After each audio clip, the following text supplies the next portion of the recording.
लोकसेवा विशेष च्यानलमा यहाँलाई स्वागत छ। आज मैले युवा मञ्च मासिक फागुन महिनामा प्रकाशित महत्त्वपूर्ण वस्तुगत प्रश्न र उत्तरहरू लिएर उपस्थित भएको छु। यसबाट आयोग तयारी गरिरहनु हुने साथीहरूलाई केही हदसम्म भए पनि सहयोग पुग्नेछ भन्ने आशा लिएको छु। एक नम्बरबाटै सुरु गरौँ। नेपालमा कोरोना अर्थात् कोभिड-19 विरुद्धको खोप लगाउने अभियान सुरुवात कहिलेदेखि भएको हो? 2077 माघ 14। कोभिड-19 खोप सम्बन्धी केही जानकारी। बेलायत, मेक्सिको, बङ्गलादेश, भारत लगायतका देशमा आपतकालीन प्रयोगको लागि अनुमति दिएपछि नेपालले कोभिसिल्ड खोपलाई आपतकालीन प्रयोगको लागि अनुमति दिएको हो। त्यस्तै गरी बेलायतको अक्सफोर्ड एस्ट्राजेनेकाले विकास गरेको यो खोप भारतमा सेरम इन्स्टिच्युट अफ इन्डियाले उत्पादन गरिरहेको छ। त्यस्तै गरी 18 वर्ष मुनिका बालबालिकामा खोपको प्रभावकारिता र सुरक्षाको अनुसन्धान भइरहेकाले उक्त उमेर समूहलाई हाल यो खोप दिइने छैन। साथै गर्भवती, स्तनपान गराइरहेका, तुरुन्त गर्भवती हुने योजना भएका महिलाले पनि यो खोप लिनु हुँदैन। त्यस्तै गरी कम्तीमा 4 हप्ताको फरकमा यो खोपको 2 मात्रा लगाउनुपर्छ, अर्थात् कोभिसिल्ड खोपको 2 मात्रा लगाउनुपर्छ 4 हप्ताको फरकमा। 2 नम्बर, अन्तर्राष्ट्रिय व्यापारलाई सरलीकृत गर्न भन्सार प्रक्रियासँग सम्बन्धित सबै निकायलाई आबद्ध गराउने गरी नेपाल राष्ट्रिय एकद्वार प्रणाली कहिलेदेखि सुरु गरिएको हो? 2077 माघ 13। 3 नम्बर, नेपाल प्रहरी र प्रदेश प्रहरी कार्य सञ्चालन, सुपरिवेक्षण र समन्वय पहिलो संशोधन अध्यादेश 2077 कहिले जारी भएको हो? 2077 असोज 12। 4 नम्बर, नेपालको राष्ट्रिय प्रकृति संरक्षण कोषलाई प्रत्यक्ष पहुँच एकाइका रूपमा मान्यता दिने संस्था कुन हो? हरित जलवायु कोष GCF। त्यस्तै गरी 5 नम्बर, महानगरीय ट्राफिक महाशाखाद्वारा ट्राफिक सचेतनाका लागि काठमाडौँ उपत्यकामा साङ्गीतिक डमी अभियानको सुरुवात कहिलेदेखि गरियो? विक्रम सम्वत 2077 कार्तिक 22। 6 नम्बर, नेपालमा सर्वप्रथम जनगणना लिने संस्था कुन हो? सेन्सस गोस्वारा। जनगणना सम्बन्धी केही जानकारी। नेपालमा जनगणना विक्रम सम्वत 1968 सुरु भएको हो। त्यस्तै गरी नेपालमा चौथो जनगणना विक्रम सम्वत 1998 सम्म हेड काउन्टको रूपमा गणना गर्ने गरेकोमा पाँचौं 2009 र 2011बाट वैज्ञानिक गणना सुरु गरिएको हो। त्यस्तै गरी नेपालमा सुरुवाती चरणमा सेन्सस गोस्वाराले जनगणना लिने गरेकोमा विक्रम सम्वत 2018बाट केन्द्रीय तथ्याङ्क विभागले लिँदै आएको छ। त्यस्तै गरी विक्रम सम्वत 2028बाट जनगणनामा कम्प्युटरको प्रयोग गर्न थालिएको हो। 7 नम्बर, संसारको दोस्रो अग्लो हिमाल माउन्ट केटुको हिउँदयाममा आरोहण गरी कीर्तिमान कायम गर्ने टोली कुन हो? नेपाली पर्वतारोही टिम। उहाँहरूले चाहिँ विक्रम सम्वत 2070 माघ 3 गते सफल आरोहण गर्नुभएको थियो। यस सम्बन्धी केही थप जानकारी, यो परीक्षाको लागि महत्त्वपूर्ण पनि हुन सक्छ। कीर्तिमानी आरोही निर्मल पूजा मगरको नेतृत्वमा रहेको 10 जनाको समूहले विश्वभरका पर्वतारोहीलाई चकित बनाउँदै यो हिमाल अर्थात् माउन्ट केटु हिउँदको समयमा चुमेर इतिहास रचेको हो। त्यस्तै गरी सन् 2021 जनवरी 16मा पूजा मगरसहित मिङमा शेर्पा, मिङमा ग्याल्बु शेर्पा, मिङमा तेन्जी शेर्पा, ग्याल्जेन शेर्पा, दावा तेन्जिङ शेर्पा, पेमा छिरी शेर्पा, किलु पेम्बा शेर्पा, दावा तेम्बा शेर्पा र सोना शेर्पाको समूहले सफलता प्राप्त गरेको हो। त्यस्तै गरी माउन्ट केटुको विन्टर समिट एक्सपिडिसनको सुरुवात सन् 1983देखि भए पनि अहिलेसम्म कुनै पनि टोली सफल हुन सकेको थिएन। त्यस्तै गरी नेपाली आरोहीहरूले 8611 मिटर अग्लो चुचुरोमा नेपालको राष्ट्रिय गान गाउँदै राष्ट्रिय झन्डा फहराउनु भएको थियो। त्यस्तै गरी माउन्ट केटु हिमाल आरोहणको पहिलो प्रयास सन् 1902मा भएको थियो, तर त्यसको 52 वर्षपछि अर्थात् 1954 वसन्तयाममा मात्रै पहिलो आरोहण सफल भएको थियो। 8 नम्बर, स्मार्ट छोरी कार्यक्रम लागू गर्ने स्थानीय तह कुन हो? तुलसीपुर उपमहानगरपालिका दाङ। 9 नम्बर नेपालको इतिहासमा हालसम्मकै लामो संसद अधिवेशन कति दिन सञ्चालन भएको थियो? 381 दिन, अर्थात् विक्रम सम्वत 2073 वैशाख 21 देखि 2074 जेठ 4 सम्म। 10 नम्बर नेपालको अध्यागमन सुरक्षा प्रणालीलाई व्यवस्थित र वैज्ञानिक बनाउन विकास गरिएको नेपाली फोर्टको शुभारम्भ कहिले गरिएको? 2076 माघ 13। यस सम्बन्धी थप केही जानकारी। नेपाली फोर्ट अध्यागमनमा प्रयोग हुने सफ्टवेयर हो। त्रिभुवन अन्तर्राष्ट्रिय विमानस्थल सहित 13वटा अध्यागमन कार्यालयमा जडान गरिएको बायोमेट्रिक्स नेपाली फोर्ट सूचना तथा सुरक्षा प्रणाली सफ्टवेयरबाट भौतिक सुधार सहितको अत्याधुनिक अध्यागमन सेवा प्रदान गर्न सकिने विश्वास गरिएको छ। यो निकै प्रभावकारी पनि रहेको छ। 11 नम्बर 7औं राष्ट्रिय कृषि गणना कहिले गरिने भएको छ? विक्रम सम्वत 2078। यस सम्बन्धी थप केही जानकारी। नेपालको कृषिको अवस्था र कृषिको विकासका लागि विभिन्न योजना बनाउने उद्देश्यका साथ 7औं राष्ट्रिय कृषि गणना विक्रम सम्वत 2078 मा गरिने भएको छ। त्यस्तै गरी विगतमा जिल्ला स्तरमा मात्र कृषि गणना हुँदै आएकोमा स्थानीय तहको समेत कृषि तथ्याङ्क उपलब्ध गराउने गरी 753वटै स्थानीय तहको कृषक र कृषिको अवस्थाका बारेमा कृषि गणना गर्न लागि छ। 12 नम्बर काठमाडौँ महानगरपालिकाले सडक मानविक मुक्त महानगर अभियान कहिलेदेखि सुरु गरेको हो? विक्रम सम्वत 2076 मङ्सिर 29। 13 नम्बर वैदेशिक रोजगारीसँग सम्बन्धित गुनासो सुन्न सरकारले कल सेन्टरको सञ्चालन कहिलेदेखि गरेको हो? 2075 चैत 18।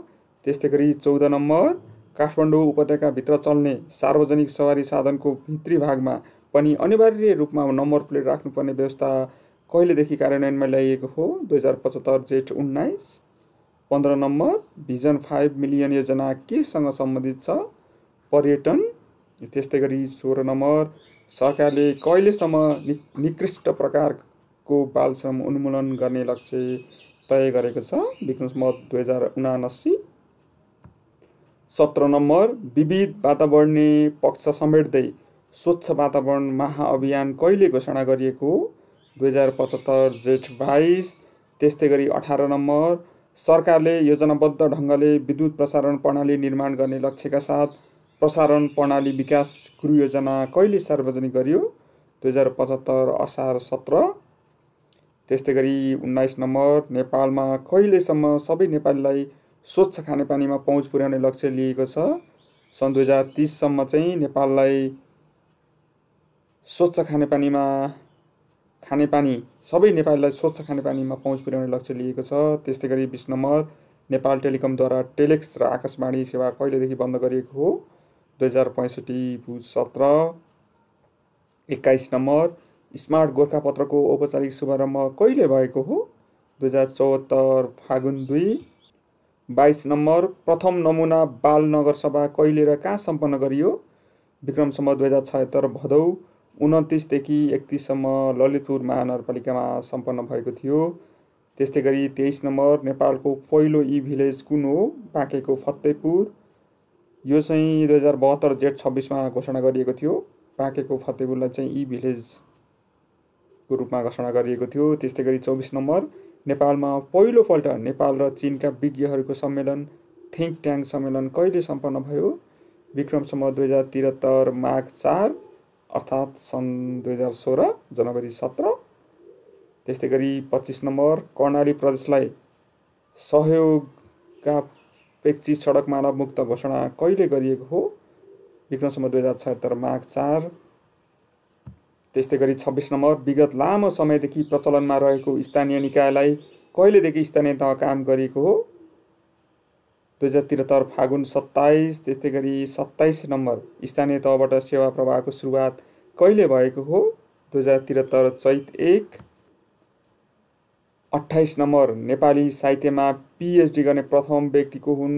वासुदेव त्रिपाठी। 29 नम्बर नेपाली भाषामा प्रकाशित पहिलो पत्रिका कुन हो? गोर्खा भारत जीवन। यस सम्बन्धी थप केही जानकारी। यो पत्रिका विक्रम सम्वत 1943 मा प्रकाशित भएको थियो। त्यस्तै गरी यसको सम्पादक मोतीराम भट्ट हुनुहुन्थ्यो। यो परीक्षाको लागि महत्त्वपूर्ण पनि हुनसक्छ। पुनः मैले यसलाई दोहोऱ्याएँ। नेपाली भाषामा प्रकाशित पहिलो पत्रिका कुन हो? गोर्खा भारत जीवन। यस सम्बन्धी केही जानकारी। यो पत्रिका विक्रम सम्वत 1943 मा प्रकाशित भएको थियो।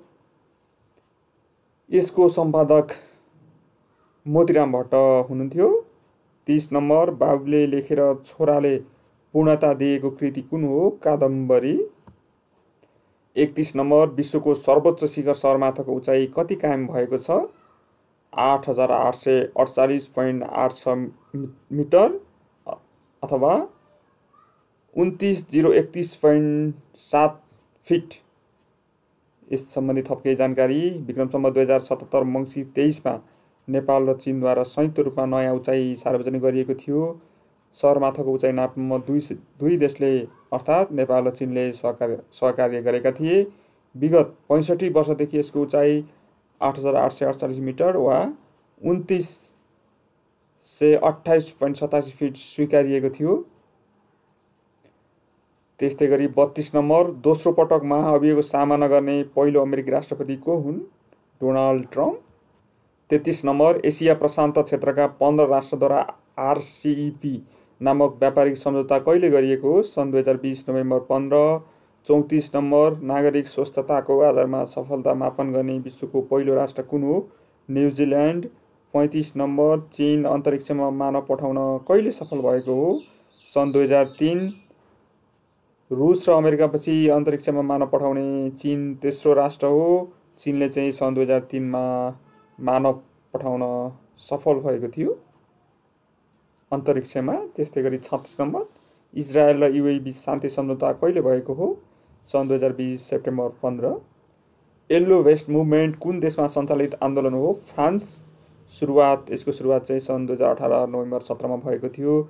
त्यस्तै गरी 38 नम्बर, चीनले निर्माण गरेको विश्वकै पहिलो आर्टिफिसियल इन्टेलिजेन्ट AI महिला समाचार भाषालाई के नामकरण गरेको छ?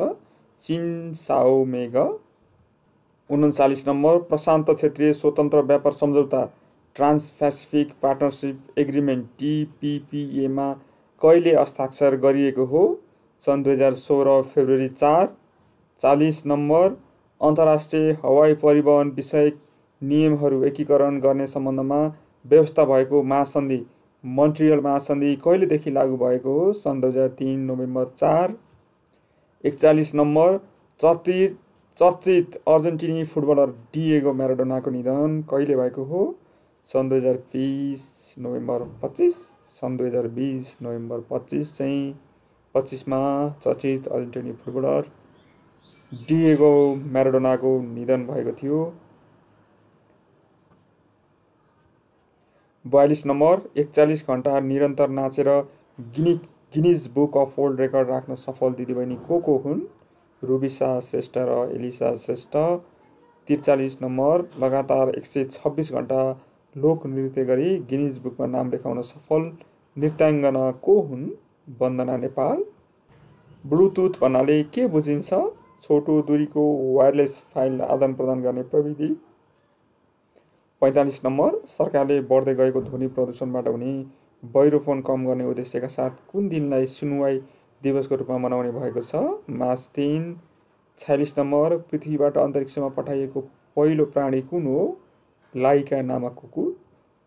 सन् 1957 मा पठाइएको थियो। 47 नम्बर, विश्वको पहिलो रोबोट प्रहरी अधिकृतलाई के भनी चिनिन्छ? रोबोकप। 48 नम्बर, विश्व खेलकुद महोत्सव ओलम्पिकको आयोजना गर्ने पहिलो एसियाली सहर कुन हो? जापानको टोकियो। 49 नम्बर, विश्व राष्ट्रिय निकुञ्ज सम्मेलन कति वर्षको अन्तरमा आयोजना गरिन्छ? प्रत्येक 10 वर्ष। त्यस्तै गरी 50 नम्बर, शहीद दिवस कहिले मनाउने गरिन्छ? माघ 16। प्रत्येक वर्ष माघ 16 मा चाहिँ शहीद दिवस मनाउने गरिन्छ। यस सम्बन्धी थप केही जानकारी। प्रजातन्त्र बहालीका लागि प्राणको आहुति गर्ने शहीदहरूको त्यागको संस्मरण एवं सम्मान गर्दै हरेक वर्ष माघ 16 गतेका दिन शहीद दिवस मनाउने गरिन्छ। विक्रम सम्वत 2012 देखि माघ 16 गतेका दिन शहीद दिवस मनाउन थालिएको हो। 2012 देखि माघ 16 गतेका दिन शहीद दिवस मनाउन थालिएको हो। 51 नम्बर, विश्व सिमसार दिवस कहिले मनाउने गरिन्छ? फेब्रुअरी 2। त्यस्तै गरी 52 नम्बर अन्तर्राष्ट्रिय भन्सार दिवस कहिले मनाइन्छ? जनवरी 26। 53 नम्बर ओस्कार पुरस्कारलाई अर्को कुन नामबाट पनि चिनिन्छ? Academy award.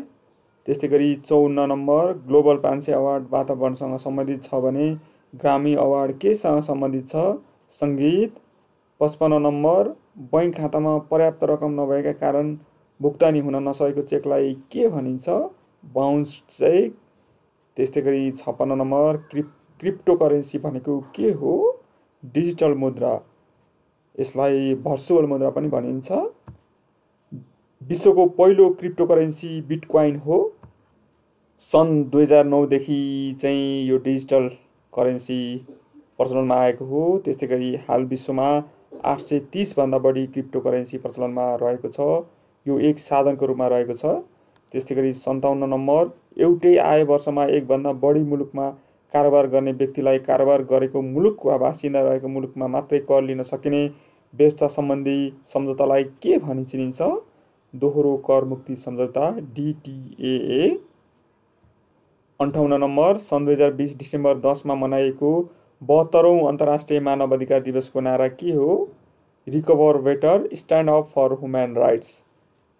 यो चाहिँ अन्तर्राष्ट्रिय नारा हो। त्यस्तै गरी राष्ट्रिय नारा चाहिँ महामारीमा मानव अधिकार, स्वास्थ्य सेवामा सबैको पहुँच विस्तार। 59 नम्बर सन् 2020 डिसेम्बरमा आयोजित सकर अवार्डमा प्लेयर अफ द सेन्चुरीको अवार्ड जित्न सफल फुटबलर को हुन्? Cristiano Ronaldo. यस सम्बन्धी थप केही जानकारी। सन् 2001 देखि 2020 भित्र पाएको सफलताका आधारमा उनलाई विजेता चुनिएको थियो। त्यस्तै गरी म्यान्चेस्टर सिटीका म्यानेजर पेप गार्डियोलालाई उत्कृष्ट कोचको अवार्ड प्रदान गरिएको थियो। त्यस्तै स्पेनी ला लिगा क्लब रियल मैड्रिडलाई क्लब अफ द सेन्चुरीको अवार्ड प्रदान गरिएको थियो। त्यस्तै गरी 2020 वर्षका उत्कृष्ट पुरुष फुटबलरमा ब्रायनका स्ट्राइकर रोबर्ट लेवान्डस्कीलाई पुरस्कार प्रदान गरेको थियो। त्यस्तै गरी उत्कृष्ट कोचमा बायर्नकै हान्सी फ्लिक एवं वर्षको उत्कृष्ट टिम अवार्ड बायर्नले नै प्राप्त गरेको थियो। 60 नम्बर चीनको साङ्घाईमा आयोजना गरेको ECI अवार्ड 2020 समारोहमा ECI मार्केटिङ इनोभेसन अवार्ड जित्ने नेपाली संस्था कुन हो? Outreach Nepal. 61 number miss Nepal 2020 को उपाधि जित्ने युवती को हुनुहुन्छ? नम्रता श्रेष्ठ। 62 नम्बर तेक्वान्दो खेल खेल्दा लगाउने लुगालाई के भनिन्छ? डोबोक। त्यस्तै गरी 63 नम्बर 6G सेवा प्रयोगका लागि भूउपग्रहको सफल परीक्षण गर्ने राष्ट्र कुन हो? चीन। चीनले सन् 2020 नोभेम्बर 6 मा चाहिँ सफल प्रक्षेपण गरेको थियो 6G सेवाको लागि। हस् त आजलाई यति नै, धन्यवाद।